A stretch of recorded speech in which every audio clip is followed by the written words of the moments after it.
माझ्या प्रिय भावंडांनो, सविनय जय भीम. इसवी सन पूर्व 300 या तिसऱ्या शतकात एक जगज्जेता सिकंदर नावाचा सम्राट होऊन गेला. त्याच्या अनेक कथा आहेत. त्यात एक गोष्ट आजच्या काळाला लागू आहे म्हणून सांगतो. तर तो अख्खं जग जिंकून आपल्या मायदेशी परत चालला होता. एका नदीच्या किनारी त्याचा डेरा पडला आणि तिथल्या एका स्थानिक लोकांनी सांगितलं की इथे डायोजेनिस नावाचा एक फकीर आहे, अत्यंत अद्भुत फकीर आहे. तो म्हटलं ठीक आहे, बोलवा त्याला, 4 घटका विरंगुळा आणि काहीतरी तत्वज्ञान ऐकू. म्हणून तो सैन्य पाठवतो. हा जो डायोजेनिस असतो तो नदीच्या वाळूमध्ये असा नागडाच पडलेला असतो. सैन्य जाताना तो बोलतोय, फकीर तेरे को बुलाया है सिकंदराने. तो बोलला, कोण सिकंदर, मी ओळखत नाही. त्यांना खूप आश्चर्य वाटतं. अरे बोलतो, जग, अख्खं जग जिंकलेलं आहे, जा त्याला सांगा मी ओळखत नाही. आता बोलते जातात, परत म्हणतात की सिकंदरला की तो ओळखत नाही म्हणून सांगतो. सिकंदर म्हणतो ठीक आहे. रात्रभर त्याला झोप लागत नाही. सकाळी सकाळी तो डायोजेनिस जिथं पडलेला असतो वाळूवर, त्या नदीमध्ये सिकंदर स्वतः जातो आणि उभा राहतो. तर तो असा नागडात पडलेला आहे. सूर्य उगवलेला आहे आणि त्याची सावली त्या डायोजेनिसच्या चेहऱ्यावर पडते. त्यामुळं डायोजेनिस थोडासा जागा होतो आणि बोलतो, कोण आहे? तर तो बोलतो, मी जगज्जेता सिकंदर. अच्छा अच्छा अच्छा म्हणला, नाव ऐकल्यासारखं वाटते पण ओळखत नाही म्हणजे मी तुला. अरे मी जगज्जेता सिकंदर.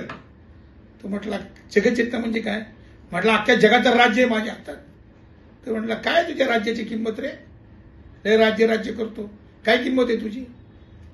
सिकंदरला राग येतो. अरे बोलतो, मी जगज्जेता आहे. म्हटला, एक काल्पनिक तुला एक मी सिच्युएशन देतो, तुझ्या राज्याची किंमत काय ती तुला कळेल. म्हणला, काय? म्हणला, समज की तू वाळवंटामधनं चाललेला आहेस. दुपारचा सूर्य आग ओकतो आहे आणि 300-400 किलोमीटरमध्ये अजिबात कुठे पाणी नाही आणि मी तिथे प्रकट होतो. तुला तहान लागलेली प्रचंड. मी प्रकट होतो, माझ्याकडे अर्धा ग्लास पाणी आहे, काय करशील? म्हणला, मी तुला ठार मारीन आणि पाणी घेईन. आणि मला मारायचं नाही, पाणी घ्यायचं पण मारायचं नाही. तर म्हटला, मग मी पैसे देईन. तर म्हटलं, किती पैसे देईल? अरे लय पैसे देईन. म्हणला, लय म्हणजे? आणि मी नाही म्हणलो तर?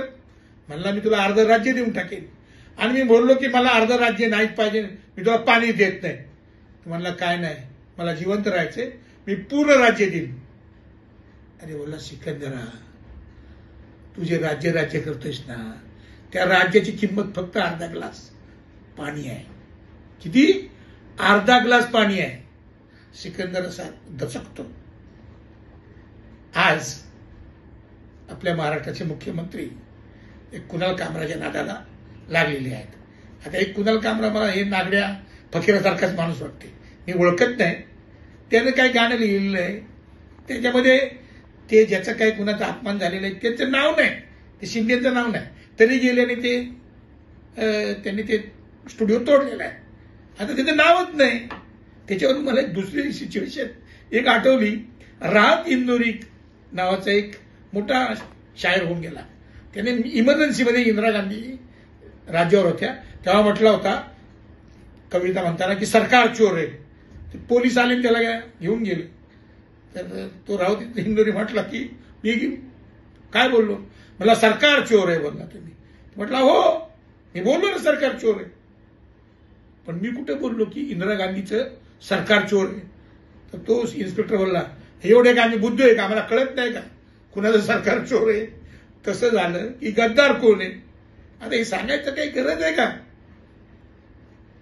फडणवीस असो, शिंदे असोत, कुणी असोत, सत्तेवर असलेल्या माणसांनी ना साध्या साध्या माणसांच्या, निर्भय असणाऱ्या माणसांच्या नादाला लागू नये. निर्भय माणूस मरायला तयार होतो. किती जरी मोठी सत्ता असते ना, तर असे निर्भय माणसं जी असतात ना, ती सत्ता वाकवू शकतात. जय भीम.